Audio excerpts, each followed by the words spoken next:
All right, there we are.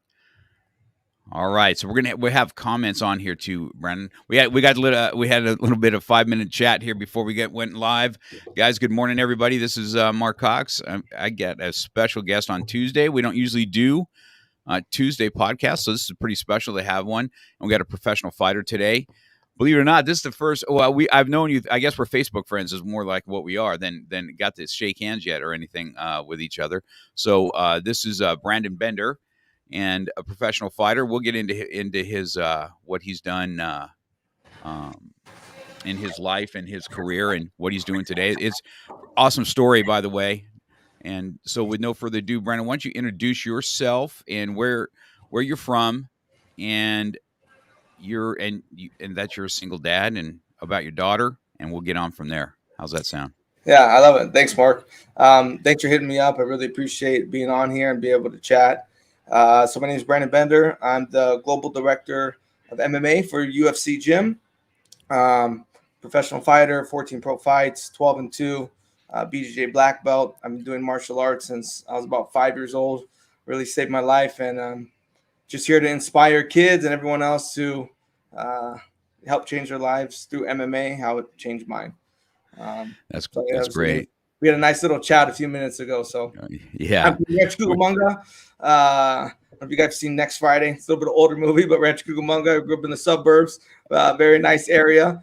But I live in Baldwin Park now, and I'm in the beautiful city of Rosemead at a Ufc gym where I first started my career here. Yeah, it's nice out there where you live. So Carson Fortner here. This is one of my black belts from Georgia that's listening in. He owns a nice big school out there, out in Georgia, near Savannah. And then Ohanis is on. He's saying hi. What's up, guys? What's up, Ohanis? He's a good kid, isn't he? We'll talk about Ohanis here in a little bit. So you said something here that you started martial arts when you were 5 years old.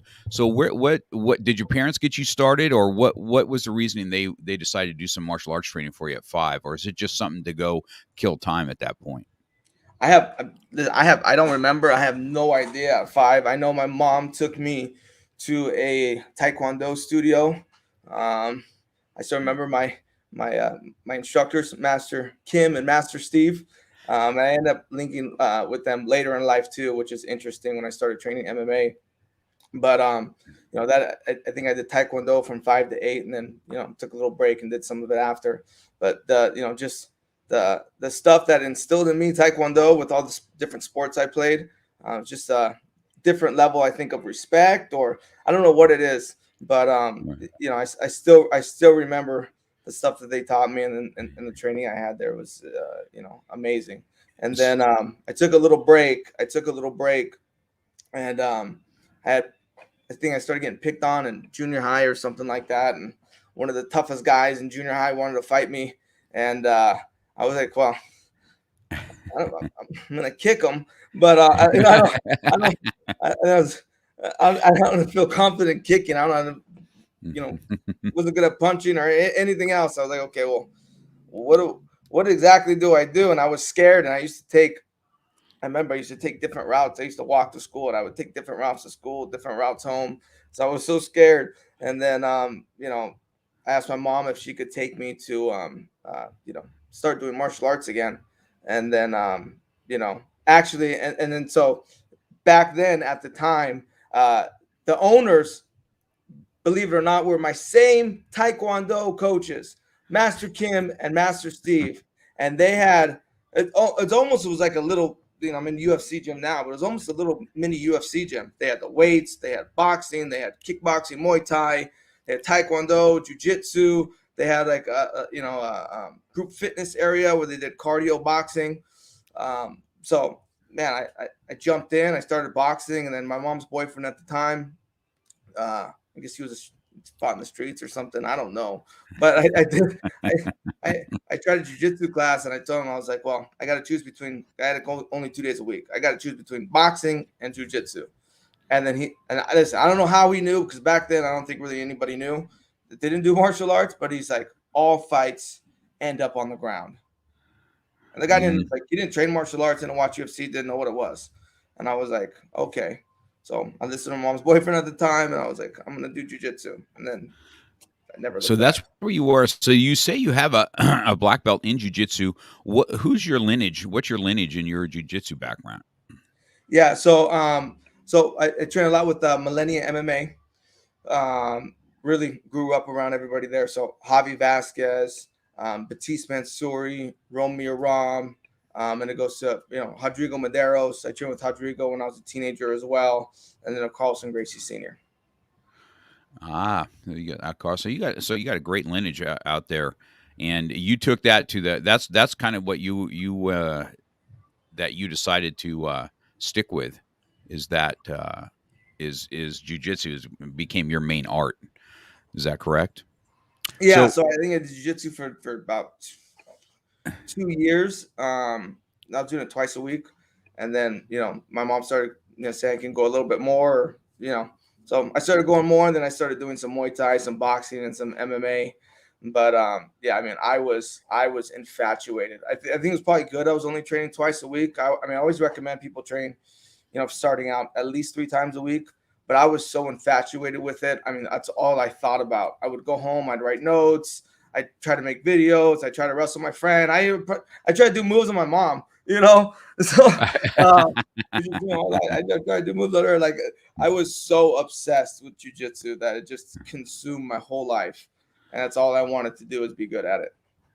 well, I think that excuse me. I think that uh, anything that consumes you that way is a positive anyway, because it's just going to give you so many life lessons on the mat. We'll talk about that too, about your lessons on the mat. So you're in jiu-jitsu, you're getting to train.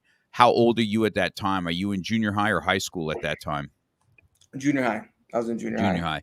high. I just And started so in junior high. when did you decide that, hey, I'm going to try I want to try my hand at fighting in the ring? Did you do any smokers, or did you go to an amateur, like a camo or something to that effect, to start your fighting? They didn't have, from my knowledge, and I'm pretty sure they didn't have any amateur fights. When I first started fighting, I believe I had my first fight in 2006 with King of the Cage. 2005 or 2006, I moved 2006. And there wasn't any amateur; it was straight to pro.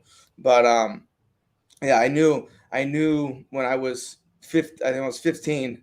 Um, uh, everybody saw Hoist Gracie and what Hoist Gracie did with jujitsu, Right. right? Yeah. And then I was just happy, and they didn't have any kids classes. I was training with all adults, but I was just happy to train and be around what I thought were just amazing people, and father figures, brother figures, uncle type people that really help try to make me go the right way in life. But you know, I I ended up seeing my father. He was Vitor Belfort's manager. I guess he did some training with him on boxing and stuff like that. But I ended up seeing my father on UFC Judgment Day when I rented a video at a video store, and then that was my boom at 15. I believe I was 15, but I was like, boom, okay, that's what I want to do in my life. I want to be in UFC. I want to be a professional fighter. I'm gonna give up everything I can to pursue that. Well, so that takes you into the ring, and so you've got 14 fights under your belt. So had King of the Cage. Did you fight in Bellator too? Yeah, fought in Bellator. Yep, Bellator, King of the Cage, Gladiator Challenge. Just different shows here and there. So Ohana says you're his favorite fighter. Thanks, Ohana. You're awesome, um, buddy. so let's. So what was your record when you went in fighting? So you had how many fights, and what was your record? 12 wins, 2 losses. 12 So wins, 2 losses. were you a submission fighter? Were you a knockout fighter? Or are you kind of both? Did you have both in the ring? Definitely wasn't both. I mean, I wish I was a knockout fighter. I think, uh, man, I still try my I try my darndest. I train, boxing more than I do jujitsu. I just probably just stick to jujitsu. But I can hold my own. But definitely, uh, jujitsu and wrestling just, I guess something I just naturally do better. I don't know, but definitely boxing and kickboxing are the deep passion of mine to get to become better at and good at. I'm about to be 35 now, so I'm getting older, but it's all good. It's all good. But I had all my wins. I think I have I don't know 11 wins by submission. It's all submission wins, one decision win, I believe. What was your toughest? Who was your toughest opponent? What was your toughest fight? Myself. Is that what it Yeah, is? yeah. I think before fights, I you never know how it's gonna go. I mean, I've had people kick me in the leg and I've choked them out, and I was like, man, I'm so glad I choked them out because I couldn't walk after. Or or I have choked people on a minute and I'm in bed for 2 weeks because I'm so tired. I feel like a truck hit me. Right? I'm like, man, if this would have went another minute, I would have lost. Right? I've lost fights where I'm like, I could have went harder, and I'm fine the next day. It took 6 years off. I lost my last. I lost a decision my last fight, and I was like, I did like a half marathon, like a few days after. So, It's I guess our hint. You have there's a listener named Larry Liston. It says his question is, how did it feel coming back to fighting after 6 years off? uh, t- uh, man, it was. I felt like I never left, but definitely, I probably should have shook off the rust a little bit and got some maybe some easier fights before I just jump back into it. But but it was weird. I thought maybe I'm older, I'm more mature. I've all this life experience. I'm not gonna cry before my fights. I'm not gonna be scared. I'm not gonna. And man, all those emotions, like they just hit me. I'm like, man, I am freaking out before my fight, and I freak out before all my fights. So that's really why I hate fighting for me. Because I freak out. I can't explain to you how scared I am. Just and not really scared to get hurt. Just I guess you think something of yourself, and then if you lose, you don't want to lose that. And then like Ohanis was at my fight, I freaking lost. Yeah. Like people are like watching, like, man, I don't want to let anybody down if I lose. So I still got. I obviously I'm about to be 35, and I still want to fight again, but I got to get over all that. But, yeah, I think that the mental sparring we do with ourselves is the mental. I guess when I competed, I wasn't. Yeah, I hated losing more than I didn't like to win. You know what that looks like. You know what I mean? And then letting all my instructors down or whatever it is I'm doing, and letting others down before myself. And so you start doing self-doubt, and that is a mental game, man. That is not a fun. That's just not a fun place to be.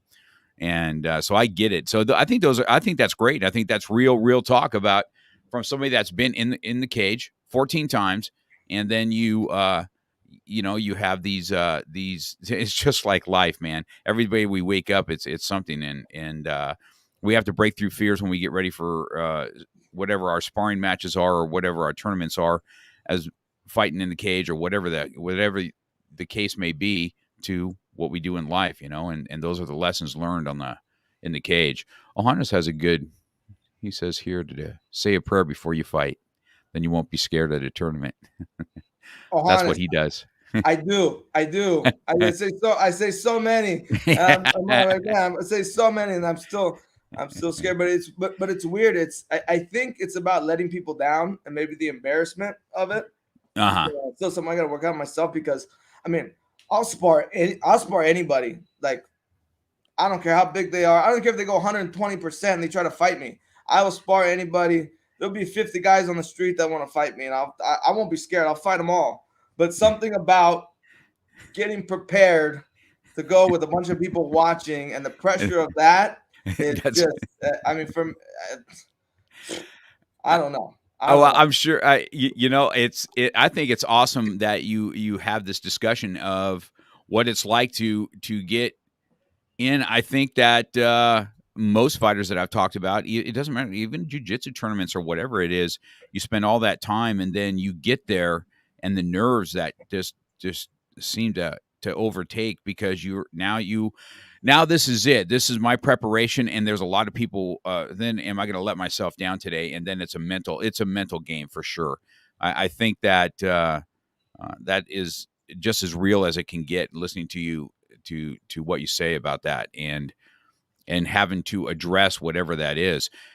And then taking 6 years off, that's a long time. And then to hop in the cage, you know what I mean? It's different just going to sparring class or getting in a little fight on the street. You know what I mean? It's like, when you prepare for 6 months for a fight and you're cutting weight and doing everything that you need to do. And then all of a sudden, it's there and you have to walk. And, my son did a couple fights in the cage. And I remember you talk to him, he's got the same nerve stuff that you talk about. And, it's no easy either. It's not easy watching, well, especially when it's your kid or your students walking down and, all the heart you have, it's all up to you, man. It's you and that other person right in front of you. I'm sure a lot of those nerves go away once the first punch is thrown. You know what I mean?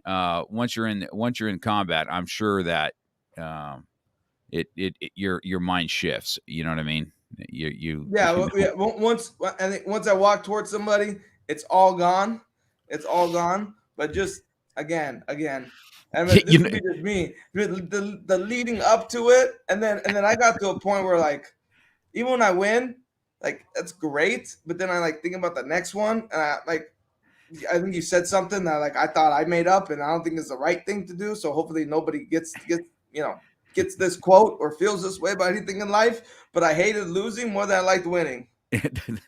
That's correct. Yeah. And I'm like, what a paralyzing thing to do, right? But that ended up being because I would win, but like I don't really like. Okay, I'm gonna post. I don't care. Like I won. It's cool. Let's go to the next one. Like who did I beat? What did I beat? But I think I just think that's the mental game. Dustin Poirier says the same thing. He talks just like you do. He hates the whole before it and everything else that comes into the fight. He doesn't mind the fight time.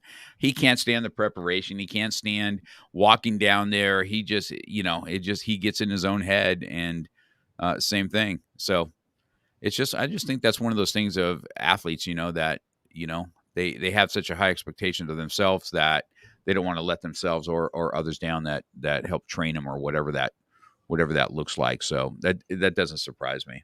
So let's talk about, well, first of all, everybody sees Johannes on here. So we're going to talk about how you kind of came about with me when I watched. And I think that he got to go to a UFC gym and meet you there. Is that what happened? The same one at UFC Gym Rosemead, correct? Yeah. So you took Johannes, and Johannes came to us when he was first. He's a little guy, and he was sick, man, and he's battling something that he has to battle. We all have a fight, and he just happens to have this fight and making it hard to breathe. And I've seen him on the mat. We talked about this last night together. I've seen him on the mat where he's kind of wheezing and having a hard time breathing. And then, he's trying to tough through what he has to do. And then that could put him in bed for 3 days afterwards or end him up in the hospital. And, his dream was always to kind of be in a cage and do that kind of stuff. And then how did you come about to see Johannes that you got to bring him in the cage? He got to fight with a professional fighter, train with a professional fighter. How'd that all come about? And how did you get involved with his life, helping somebody that fulfill a dream that he had? Well, Johannes, he helped me. He helped me in so many ways, and just seeing how his whole journey, and I know he's on Cobra Kai, right? Like his whole journey, and watching him has been amazing. And I work with a lot of kids, and I think we talked yesterday. You don't know how you're gonna impact somebody, even if it's one time, right? But the UFC gyms, a lot of them have full size octagons, right? So Johannes really wanted to get in the octagon when he came in, and man, he put a whooping on me. I'm telling you, if he was my size, he would have beat me up. And he didn't get tired. He got me tired. Um, you know, him and his family have, you know, been nothing but supportive and good to me. And again, you know, I lost my last fight, and he still got Ohio saying I'm his favorite fighter, right? I mean, that's you know, those are things, and people like Ohanis are why I do this, and you know, make me feel fulfilled, and you know, my journey through MMA and UFC gym and UFC, and you know, that's my passion. So you know, Ohanis, if you're listening, you've inspired me a lot more than I've inspired you. I'm sure about that. Yeah, he's a tough kid, man. He's tough than you and I put together, man. I've seen him when he's sick, and I've seen him when he's at his best, and he fights the same either way. You know what I mean? He'll fight through some stuff that he's struggling with, and you know, and we're you know, when we are you know, talking to him, he's got a good heart. He's got a love for other people too. He's just kind of a good kid. He's tough, and and he's got a loving side too. So he's a good kid, man. You know, we're glad to be part of his life. So he's looking forward to this today. This Yeah, he interview. knows. He beat me up. He beat me up. He knows if he was my size, he would have really beat me up. He got some grappling moves too. I was surprised. Yeah, he's a tough kid, man. We do enjoy watching him do his thing when he's when he's on the mat. He's fun. So I want to talk about. So now you've kind of transitioned into running the MMA part of the UFC gym. So let's get in the UFC gym a little bit. You know, do you see is the franchise continually growing, or or where is it? Because you know they had one in Northridge for a while, and then well, anything in LA kind of sucks. So you know what I mean. That who knows what LA's doing to make things impossible for anybody to have a business. But how did you get into that? How did you land the row of doing the MMA portion of the UFC gym, and what's that involve? Yeah. So, well, right now, I didn't talk about Northridge, but you know, I got this. I made sure Donnie Oliver, he likes to listen to podcasts. It's our vice president of international operations. But so I had him send me just so I'm ready with the correct info. But we're open in 20 countries. We got development and sign or open 20 countries. Got development and deals signed for 40 countries. 150 locations open. Development deals currently signed for 900 plus gyms, and then we'll hit the 1,000 mark this year, and we'll have our 200th open sometime next year. So that's a lot of gyms, and we're constantly opening gyms, and I'm flying all over the place, training the coaches, and you know, I first came to UFC Gym Rosemead, man, almost 11, 12 years ago. You know, I had some friends that were working here. I started 6 months after they opened. And I lived probably 45 to an hour and a half away, depending on the traffic. And I just fell in love with the gym. I saw, you know, the grand opening. I saw Dana White here. I saw a bunch of the fighters, and I think I was 9-0 at the time as a pro fighter. I said, well, man, this might be some way to get some connections, get in the UFC. I feel like I'm going to be right there. And then I just really ended up falling in love with the atmosphere, and I've always enjoyed teaching. But, you know, you get to see a lot of different people at UFC Gym and a lot of different families. And, you know, ended up teaching morning and afternoon jiu-jitsu classes. Aside from my other jobs that I did, I was working at different gyms and I was bouncing at bars. And then I had an opportunity to just go with the UFC Gym full time and start teaching kids classes and, you know, and different things at the gym. And then, you know, it's slowly snowballed from there that I took on more responsibilities at the gym and, you know, really found, you know, my love for it because, like I said, getting the octagon is not always a fun, even though I still want to do it. I still want to find the fun. So hopefully, you know, by next year, I'll have a different outlook and a different mindset that I don't have all these nerves when I go in the octagon. But, you know, I found something I love to do. And I said, man, I'm just going to I'm going to just focus on this. This is such a great company, and I'm attached to those 3 letters that mean so much to me. I might not be a UFC fighter, but just putting a UFC gym shirt on or coach shirt on, just like fulfilling that boyhood dream in me. So yeah, and I just never look back. Yeah, I think that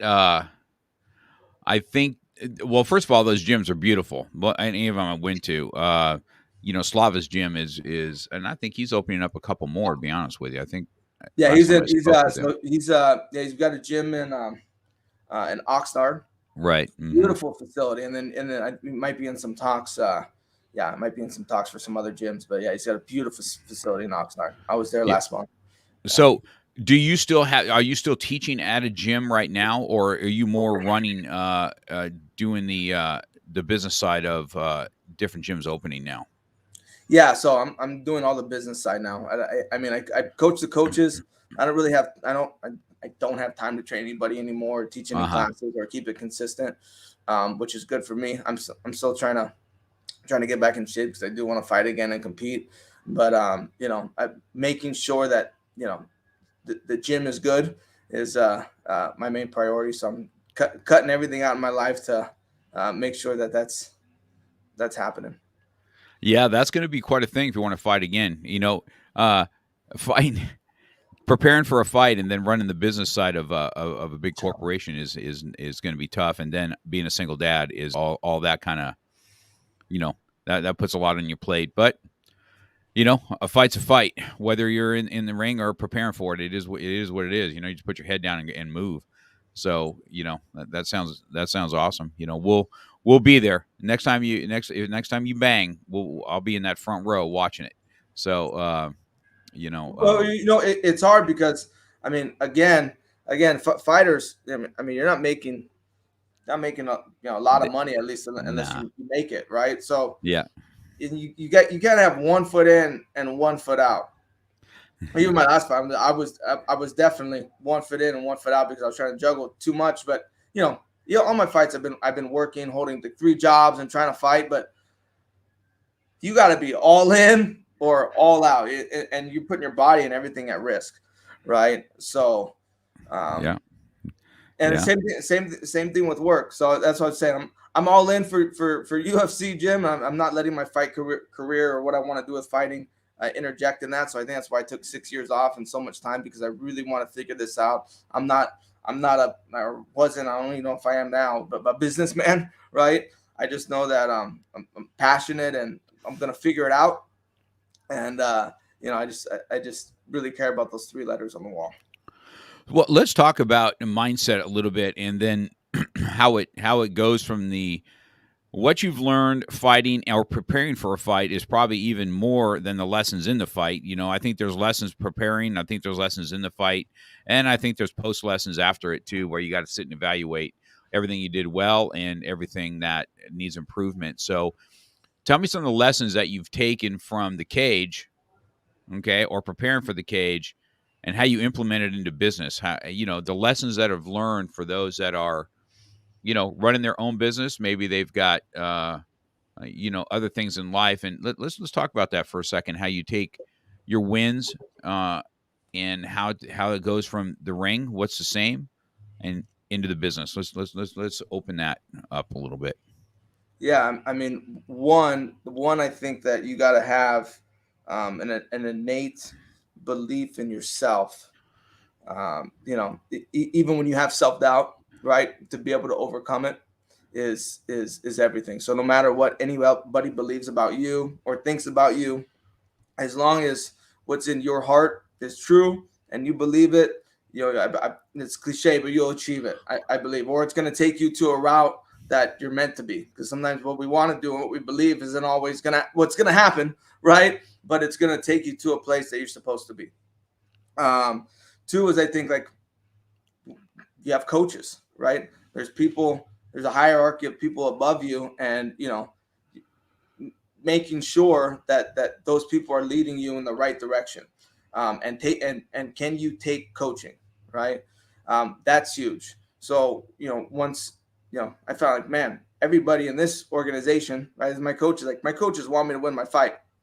these people in this organization want me to succeed, and people are looking out for me, right? Even if I make mistakes, do this, do whatever, right? They have a genuine love for me and my well-being and want to see me successful. And I think that as a student or as an employee, once you see that, you're, get 100% bought in, because you don't want to let those people who are coaching you and mentoring you and believing in you, you don't want to let them down. So it makes you work even harder. And then, just being passionate, right? Like again, going all in and never giving up. It's like when you do jujitsu, right? It's not fun. Someone's mounted on you or someone's choking you out. That's not fun, right? There's nothing really fun about that. But how can you make it fun, right? How can you go in and go back and the next day and try again and try again and try again, and then how do you get comfortable being uncomfortable? So next time somebody mounts you, even when I lose now, or somebody gets me something, like I think I was listening to Ricardo on your on this podcast, but to be okay with losing, right? Mm-hmm. Like having a mindset, like a competitive mindset is I mean, that's a rough life, to have that competitive mindset all the time to try to win. But finding enjoyment in the process and letting it play out, and not having, I think that's the one thing I'm learning in my life is to you can go so hard for something, but time is gonna tell. You just gotta wait. You gotta be patient, and what's gonna happen, it's gonna happen. But you just gotta have fun in the process.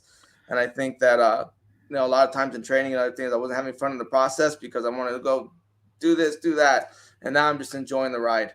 And eventually, like you said, start as a white belt, you'll be a black belt. It's not who's the best, it's who's left, right? So yeah, that's 100% true. That's a true statement. It's not who's the best, it's who's left. And it's the ones that even after black belt, he's still improving, that's a great statement on it's not who's the best, it's who sticks around, who keeps showing up. I mean, that's something Laborio said yesterday constantly. He's like, people just need to keep showing up. That's the thing. And I think that, my jujitsu has, I've really been passionate about this now for the last almost 2 years. Now I've done it for a long time, but never with a passion and never with a super coach that I really connect with. And the 2 years now having, Sergio Machado as a coach has changed things, and I have seen how jiu-jitsu that's why I was asking those questions, and I'm listening to you, what you're talking about, in business and on the mat, right? Because in jiu-jitsu, when someone's trying to choke you out, you either tap or you find a way to win. You know what I mean? And I think that's the same thing in business, right? You're either going to tap or you're going to find a way to win and come around. So I think the lessons learned on the mat has definitely been, Sergio Machado is your coach? Yes. So if it's the same Sergio Machado, we trained together for years. It's the same one. Is he in the military? He's in the military. Yeah, we trained together for years. You can let him know I said hi. Yeah, that's good to know. He's going to be, he's stoked. Yeah, he's here at my school once a week. He teaches once a week here.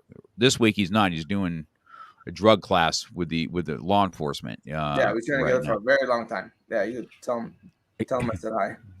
Yeah, that's good. Awesome. Yeah, that's our coach. It's a small world. Jiu-jitsu is such a small world, man. You know what I mean? He just went and competed with us. We had a handful of students that competed here a couple months ago, and he competed that day too. Of course, he made it look easy, compared to what, he just smoked everybody. It was fun to watch him. So this one here, Larry Listening says, how much will the restriction of COVID change the talent pool of MMA? I think that I mean, again, I don't know if it's gonna change the talent pool. I think that's gonna, coming back from COVID, I mean, was was really rough. I mean, even like as an organization, like, I mean, all the gyms shut down. I mean, I got furloughed. I had to figure out what to do. I was like, man, are gyms ever coming back? Like, are we gonna shut down? Like, I stopped training, right? I lost my fight. I was like, man, I just kept gaining weight, and I was like, man, what is going on? And then slowly, when the gym started coming back, I mean, definitely we had to do like, social distance training, and then I want to add in BJJ classes, and with the high profile name like UFC Gym, like, we had to do socially distant conditioning BJJ classes. Because we have the bags. I mean, you have people coming from the city, and we can't shut the whole gym down, but I still want people to train. So we had to do all that. But I mean, I just see the town. I feel like now it's, I don't know, nobody. I mean, people care, but there's still a lot of people training. I think it's not what it was before. But I think as we come back, we learn that COVID affects people who are not as physically fit, let's say. We're going to see an influx in people in the gym training. So I think that, just in MMA in general is just going to keep growing, and the talent pool it's huge. It's huge. Yeah, I think I agree with you. If we could get focused on people being in a little bit better shape and working their health instead of letting them work our health, I think it's going to be that's the way we do it. I just think that any type, I remember when the gyms shut down, and luckily a year or so before that, I invested a lot of money in a home gym for myself, right? And I wasn't anticipating COVID. I just happened to, I enjoy being able to open up my garage. And I was doing 75 hard at that time too. And I like to be able to put stuff outside where I can do an outside workout as I'm going through the 75 hard. And I just invested in it, and thank God for that, because I had a small pool of people that would be at my house all the time using that gym because there was no gym open. I mean, I'll never forget it. You know what I mean? I don't know. At this time, I think it's almost, I think we live with COVID at this point, just like we live with the flu. Not that it's not serious, but on the same token, it's like you can't just be cooped up. I mean, everything is everything is a kind of a give and take on what you're going to do, and I think those that get physically fit are still going to be able to fight better anyway, right? I mean, can't be out of shape going in the ring either. You gotta be in shape. Got to be ready to rock and roll. What we did, because we were again, and it wasn't about the money. It was about, again, keeping some of our coaches and people employed, but really for our members. I mean, we at countless gyms, at Rosemead, Huntington Beach, Torrance, all of our signature corporate locations. We moved all of our equipment outside, and you can imagine what that does to the equipment, right? Yeah, and the new equipment we're gonna have to buy, but we moved everything outside so people can work out. And we built, we had stuff in a garage structure. We had, put stuff in the parking lot. Anywhere we could put the equipment, we put it, because we knew, being physically fit is important, which people are finding out more and more now. So I think that I remember every gym doing that. I remember ourselves. I have two schools, so my one school, it was easy to work out outside. My Chatsworth location, man, we were at the park on the basketball, thing at early in the mornings and workouts, and but you know what? I think that's the fight of it anyway. And I think that once it came back a little bit, the appreciation for what we had is even more tenfold. And those that take advantage of it will see a difference in their life as far as, fighting, to fight a pandemic, you have to fight it being healthy. And I think that's a great message out there. I think that's the same thing. But I think it's the same thing on the mat. I saw a lot of martial artists, a lot of gyms, a lot of restaurants, and they went and did what they had to do to make things survive. And when a government doesn't want you to survive, you know what I mean? And, didn't really give us the, just open us up and shut us down again in 2 weeks. I mean, I'll never forget that. I'm like, you guys, you can't just open us up and then shut us down in 2 weeks, man. And you know, and so I think it's just something we live with at this point. You know what I mean? And it's you know, we're going on what, 2 years now, going on the third year of this, and not that it's not serious, and you know, I watch out for my own folks and stuff like that, but you know, life has to move on, man. It you can't just be you know, that way for sure. So a couple of your losses, you had a couple losses. Let's talk about that real quick. The lessons learned from I tell my students this all the time. I've learned more lessons. All the competitions I did coming up in the ranks, right? I did so many I couldn't even count them, but I won so many, but my losses, man, were intense. You know what I mean? I was a seeded number one for this one particular thing, and then I lost this event. You know, after a year of competing for number one seed, I lost the event, and I lost to somebody in a wheelchair, and my ego was so intact that I was so pissed off. I had my students clean up all the stuff that I just done. This is a breaking competition, and I'm like, I said, you know, the guy didn't do the required breaks and all this kind of stuff, and my ego was so I was such an ass, and I left, and then I saw him here later, and you know, he had this board, and he signed it, and with our well, I mean, we're talking about 1/10, 100, like 9.9812 and 9813 or something just right. And he gave this to me, and he goes, "Hey, you know, Mark, I think that that you won that competition." And he gives me this board, right? And of course, then I really feel like an asshole, right? I'm like, "Oh my gosh!" And then we only to do this ceremony, and they bring him out on the ceremony, and he's like, he goes, I'm really, you know, blessed to be here to win this event. And then he tells why he's in a wheelchair. He's in a wheelchair because he was a trucker, and he got in an accident, and they did a blood transfusion, and he has HIV, and he's dying. Oh my God. And I'm like, I continually sink in my seat going, you are the biggest jackass ever. Exactly. Right. And exactly. It didn't matter what else I won that weekend or anything. And it just, you know, the lesson learned from that particular thing of my ego is just so enlarged and engrossed because of a loss. I never did that after that. I never did that after that. Even anything I lost, it was a shake hand. It was, you know, congratulations to everybody else. Whether it was fair or unfair, it didn't matter. And those are the lessons I learned. So why don't you give me a couple that you took from your losses, whether it's preparing more or a game plan went out of whack or what it was, mindset. What do you think? What was your lessons learned out of the losses over the wins? Yeah, for sure. And then I'll share with you a quote.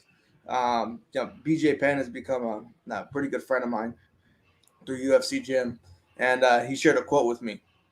Your ego is not your amigo, right? That sounds so much like something he'd say.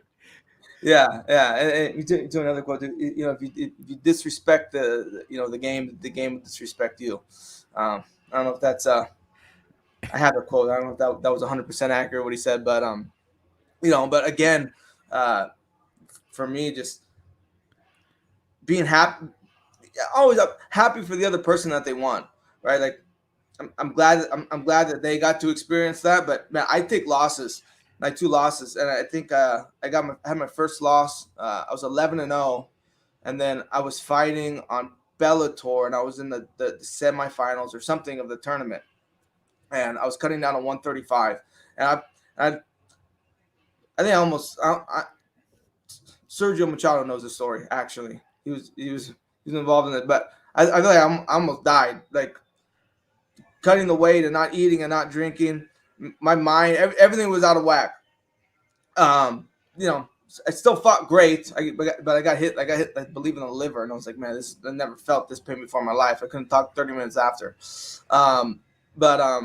You know, I think again, destroyed my dreams of what I thought would happen. But then I think when you lose, you end up when you overcome it, you realize how passionate you are about something. That when you lose and you come back, man, this is something you really want to do, especially getting hit in the face or getting hit in the liver or losing in front of everybody, because it's easy to keep going when you win. It's easy to talk smack and build yourself up when you win. But what do you do and how do you pick yourself up when you lose? Because we're all human, right? And like how you said, all my wins, it didn't do anything. I mean, it did a lot for me. It did a lot for me and propelled me to at least have a background and do what I'm doing now. But personally, didn't really do anything for me.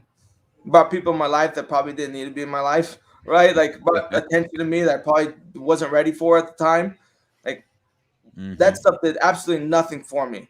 But just the core losing again affects me terribly, right? Worse than going into the octagon. But being able to overcome that, and then again realizing that my last fight, preparing. I forgot what preparing was like.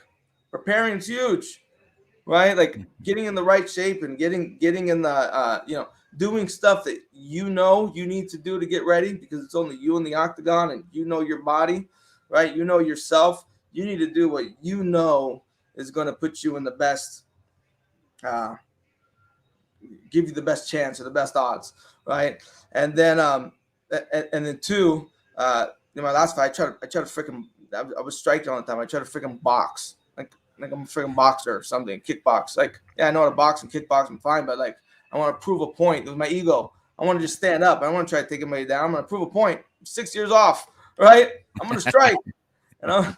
Dude, what am I doing? I like taking people down. Like that's my thing. Like I like people trying to hit me and me take them down and try to submit them. Like that's what I'm good at, right? Like so. Again, it's ego and it's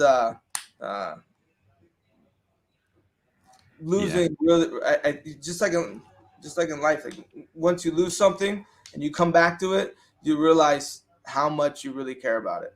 And the fact that I want to go back to it, and the fact that I didn't lose my passion for it, I'm like, man, this is really what I'm meant to do. Because if I kept winning, like I said, you don't really know until you lose. Right. Yeah. That's and those. Yeah. Those are those real talks that people you have to hear from, and definitely a fighter's mindset you have for sure. You know what I mean? I'll never forget some.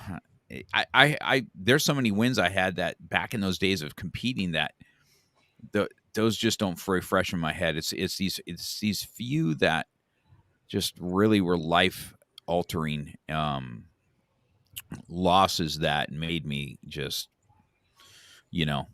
reevaluate my thought process on things.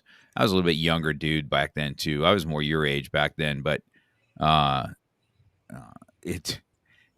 lessons are the same everywhere that I hear that. And so, as a teacher, then I get you get these great stories now that so you get to teach all these children when you were teaching. And so you get all these stories that you get to tell them on, hey, this is the lesson I learned. Okay. Or in this situation, or in my fight, I've been in this situation. Sergio teaches this way too. He's a as much as he competed, and he talks too about some of his losses over and just how he prepares. He did that same thing. He had to do a weight cut even a few months ago before he did this last one. 135 seems like a serious weight cut for you in that bracket. So it was this same Sergio Machado, right? Make sure we're telling the same person. Let me see. Yep, that's Sergio. Okay, cool. Yeah, I'm sure you get it from a long time. But 135. I decided I'd be bigger. I don't know what it is about my body. I'm telling you, when everybody in the octagon looks bigger than me when I'm cutting weight. I'm like, dude, what the hell? This is like, I just look small. I ain't got no muscles. My muscles hiding somewhere. I got heavy blood or heavy bones. How is this guy the same weight as me? Let me just cut more weight. and be bigger. It's only 10 more pounds, right? So, just like stupid, just dumb. But you know what? That's the ultimate jujitsu guy, right? The small guy that can submit you. You know what I mean? And crawl up your back and choke you out. It's just one of those things, man. I don't know. I think that that those have been some fun stories listening to you talk about that. So on your teaching now, when you were teaching children, okay, what age group is it, did you teach children at the UFC gym? Is that where it was? Yeah, and then I've taught kids since it was like 16 or 17 years old. I teaching kids classes. But Were you teaching at your instructor's school? My instructor school, correct. You still in contact with them? Yeah, but I have a couple of different coaches that I'm still in contact with, and I mean, like my coaches are, those are people I look up to, right? Yeah, so. Yeah. It's good. I always like to hear. I've seen that. As many students as I've had over the years, and the ones that come back, or the ones that are super appreciative of the time that you poured into them, has been, that's always been, something I've really enjoyed. So, so you're teaching at UFC gym. So what age group do they start their jiu-jitsu programs at the gym? We start now. Back then, I mean, I was teaching 2 and 3 year olds, right? But now we start at 6, right? So you start, you start at 6 now, and so we have a little rollers program here where we start them rolling at 3. Now, tell me, now you've been around this game for a minute now. We were just Labar and I talked about this yesterday too, getting another perspective from a fighter and a jiu-jitsu guy, right? Where did you so you see that when you were at 5 years old, they didn't have as much as what the kids can all learn here, right? So you start rolling at 3 and understand a little bit about jiu-jitsu at 3, a little bit about wrestling at 3, and you're doing a striking art at on top of it, and then all of a sudden you are 13, 14 years old, and you've been in this mixed martial arts type of atmosphere. What our students look like, back and see, I had my black belt in 1987. That's when I got it. That's when I was born. I know. I saw that. I saw when you were born. I'm like, geez, man, he was born the year I got my black belt, for crying out loud. And so I was like, back then it was blood and guts karate back then, right? The 80s karate was like, I mean, it was knuckle punches and, going all out on Friday night fight classes. It was just blood and guts. And there was no jujitsu or anything like that, even though. Shout out to Frank Dukes. Yeah, exactly right. That's exactly how it was, man. You grab a toe block and you punch him in the face, and you axe kick somebody or something crazy. And so that's just how it was. And then as we saw things evolve, I looked, as I was going up the ranks back then, I was dabbling into judo. All of a sudden, I want to see about that throwing. And then jiu-jitsu came in the 90s, right? Jiu-jitsu came when we had, not Sergio Machado, Jean-Jacques was supposed to come and do a seminar, and he sent a guy named David Myers, a brown belt, out of his school because he couldn't make it. And we had about 80 of us there from a Tong Soo Do school. That he submitted every one of us. He went with every one of us, and I was kind of the pit bull, And so everybody's like, "Oh, Mr. Cox is coming," and I'm like, I'm watching this, right? I'm like, "Yeah, Mr. Cox ain't going to do squat on the ground. I'm going to get my ass right. I'm not getting. Nothing's going to happen. I'm going to get my ass kicked." And nothing. And I was nothing for him. I mean, I was like a guppy, and he was a shark, all right, and on the ground, all right. That was just, and the ocean was his world, and I was nothing, right? I was fish food, and I'll never forget that. I'm like, we got to start doing this stuff. And then Dave Myers is where I really started that, right? And just to see what kids can have today. Now, think about that UFC gym you have, all the equipment they have, what they can do, and the coaching that they get, because you guys now have been training, you got these black belt coaches that's been training for 20 plus years, and now you got these kids. Do you see a new set of juniors coming up as you're teaching kids? What's that look like to you?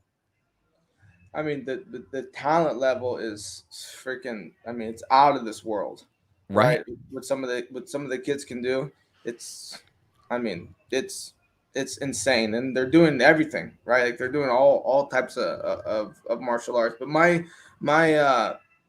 my big thing, and I'm real passionate about working with kids. My big thing is so much not about them being the obviously want them to be the best version of themselves and best fighter they can be, but not necessarily unless that's going to be their career and competing and all this stuff. Not necessarily that. Like I don't care if they're the best fighter or best whatever. And that's what they want to be, right? Then yeah, but how can martial arts impact their life? How can they use the principles that they learn in jiu-jitsu and being successful or boxing or whatever they're learning, wrestling? How can they use that to be, a better boyfriend, girlfriend, husband, father one day, businessman, whatever they want to do? I want, to teach them the life lessons and the principles that martial art gives you and being able for them to translate it. And then, I have a 6-year-old daughter, right? And I tell people all the time that if my very personal for me, and this is how I treat it. If my daughter, I ask my nothing more than I want my daughter to train jiu-jitsu and fight, and she beats me up. She's good, but I want her to be like Ronda Rousey, Holly Holm. Well, that'd be great. That'd be great. But I know, and I've seen it working with kids, the parents who make their kids come to the gym, make them compete, make them go constantly, and the kids don't want to be there. Well, hey, even if they're world champions, let's say, once they hit puberty, once they hit that age, 13, 14, 12, whatever it is, and they start making their own decisions and they start hanging out in different crowds, they don't want to train anymore at all, because you push them to the brink of, hey, jiu-jitsu, wrestling, boxing is not fun anymore. I do not want to do this. This is not fitness, is not martial arts, is not my safe haven. I don't want to do it anymore. I might be great, but I don't want to do it. It's not fun. So with my daughter, I have a conversation with her. I said, listen, honey, do you want to go to the gym today? If she says no, I'm going to try to encourage her. But if she says no, Daddy Brandon is not going to bring her to the gym to train. Because the last thing I want her to do is feel like she has to be at the gym, that her dad is forcing her and she's doing something. It's a negative. Every time she thinks of UFC gym or martial arts, it's something negative that's being forced upon her. I want her to want to do it. So if it doesn't work that day, I'm going to try the next day. And the next day it's going to work, right? I keep pressing it, but I don't force anything. And I don't think, that's a good, if you're a parent and you have kids, I think that's a really big lesson I've learned coaching a long time with kids is encourage them, but let them make the decision to want to be there. Because, listen, I could teach a great kids class and I always tell people, look, at the end of the day, kids are going crazy. Stuff's spiraling out of control in class. Maybe somebody gets hurt or whatever the case is. You play a game at the end, all that stuff goes away. And they remember the game and they had fun, right? Like, that's why I tell my coaches, play a game at the end with the kids. Man, they're gonna want to come back for the game. Use it as dangle the carrot. But what you don't want to do is expect and put that on the coach that when your kid comes to the gym, that they're gonna have a great experience in a negative mindset. Because if they have a bad experience and they didn't want to go for whatever the case is, it could be anything. Maybe they lost or whatever it is. They're not going to want to come back, and it's going to damage what you really want, and you want them to live a life of fitness and health, and you want them to do it when they're older. Does that make sense? It does make sense. I think that I've been doing this for a long time, and I think that it's a delicate thing to be a parent, right? It's a delicate parent, how much to push and how much not to push. And, all my children, I said the same thing. If you make a commitment, you're going to follow through with it. I can guarantee you that. I'm not going to, if you tell me you're going to do something halfway through, you're not going to say, hey, I'm not doing it. You're going to finish what you start, just like whether you want to or not. That's one lesson that I know that I push with my own children. Whether, like some of them, like my oldest son, my youngest son just got his black belt, and he's been doing it ever since. It's a little bit different because, we live in the gym. So our kids, are always at the gym. Whether as a single dad, we're eating at the gym. I got to bring him to the gym. And so it was a little bit different for probably for you and I than it would be parenting. And I think that I've watched parents over the years change also. Some for the great, some for the better, and some not so good. You know what I mean?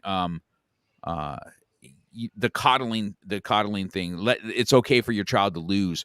That's something that I think that's something that students have to understand, that winning is a special thing, and then winning is not an everyday thing, and it's a special thing when it happens. So, yeah, I think that's a good thing that we can end on here, because we're hitting that hour anyway. But on what that looks like, I've enjoyed this. I this is the first time you and I've got to talk and meet, and then not knowing that you've been with our coach.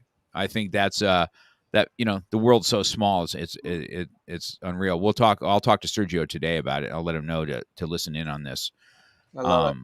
On this, and he'll listen in. So he's a beast of a coach. Him and I have definitely, he's got a whole different experience. He's fought in war and lost men, and he's been in situations where he couldn't walk and was told he wasn't going to walk, and then he's winning world championships in BJJ. He is a beast, and so it'll be fun to reminisce with him when he gets off. So I appreciate it, Brendan. So if I come out your way, I'll look you up, and maybe we can go have some coffee. I'll go take a look at that gym you have out there, that UFC gym, and we can meet for coffee and maybe form a little bit more of a friendship. And if BJ Penn ever comes around, and I know he's getting, he just lost his father, unfortunately, which is really, I just the story of BJ Penn is, when he was there for a while.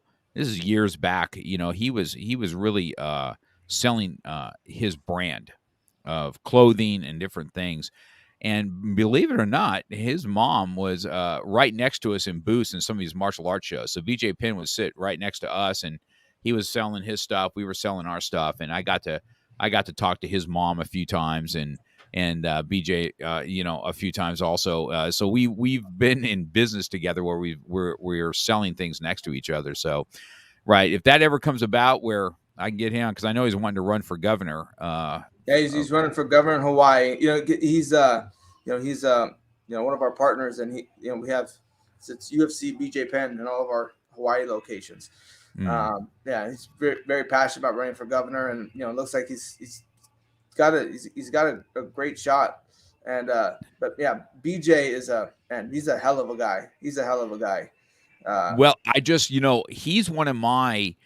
He's somebody I remember from UFC the most. The old school fighters from back in the day. You remember how he was, man, blood on his thing, licking stuff, and his jiu-jitsu was off the chain, right? He was like a rubber man. And yeah, I'd love to. I'd love to be able to, if that's something you can help us make happen on the show, that would be great. I'd love to have him speak about martial arts, because every time he does speak about it, about what it's done and stuff in his life and stuff like that, he's not to mention, well, he's from Hawaii. He's just kind of a laid back dude. They're just a different breed. If you could make that happen, that would be great. We'll keep posted on that, and we'll see what we can do with him. It'd be awesome to have him on the show. He's a hell of a guy. Let me tell you, BJ listens to this. BJ is an amazing singer. I had about where we're going. I think we went to Oxnard we did go to Oxnard to Slava's gym, UFC gym Oxnard, and it's a little bit of a ways. And I had Derek Gallup, who's our executive vice president for UFC gym, and BJ Penn in my car. And I had both of them just singing out, the whole time singing love songs and songs that I can't sing, and they're trying to get me to sing, and I'm like, bro, I can't sing. I don't even know what the hell you don't want me singing. But man, like that guy, that I looked up to him, growing up. I mean, just a hell of a person. Getting to know him, like, it just makes you that much more of a fan when you get to see the other side of it, right? And who these people really are, and how smart he is too, right? And all the lessons he has. Like, I still like share different quotes from him. He gives like little nuggets of things, like he's got. He told me one time, he's like, Brandon, you gotta win more than you like breathing. Like, I'm like, oh my God, that's so true. Like, he just throws like little nuggets out, and I'm like, man, right? Yeah, that would be that would be something for me to be able to do an interview with him. I would love to get into the champ's mindset. You know what I mean? What the lessons learned through what he does, and his nuggets, because he always any interview you hear him, he always kind of does that stuff anyway. You know what I mean? And so you've got to see the different side of him, so which is pretty awesome. So yeah, I've enjoyed this. I've enjoyed this this hour, man. I look forward to. I'll re-listen to it today. I'll go over it again today when I'm doing it. I'll have the audio portion for you downloaded by end of day or first thing in the morning. You can be able to share it off with your people and stuff too. So send it over to BJ. I'm sure he'll listen to it. All right. I love it. Again, I appreciate it, and thank you so much. And yeah, Johannes, if you're still listening, what's up, buddy? He said he sparred with BJ Penn. I guess. We brought him. Yeah, we brought him to. And his dad is too, I believe. Yeah, his dad's a singer, so that's something that he can do with him. So, all right, man. Looks like you're starting to get busy. I'll let you go. Do get your day, man. I appreciate it, Brandon. Thanks for taking time with us. Have an awesome day. Have a nice day. Bye now. Bye-bye.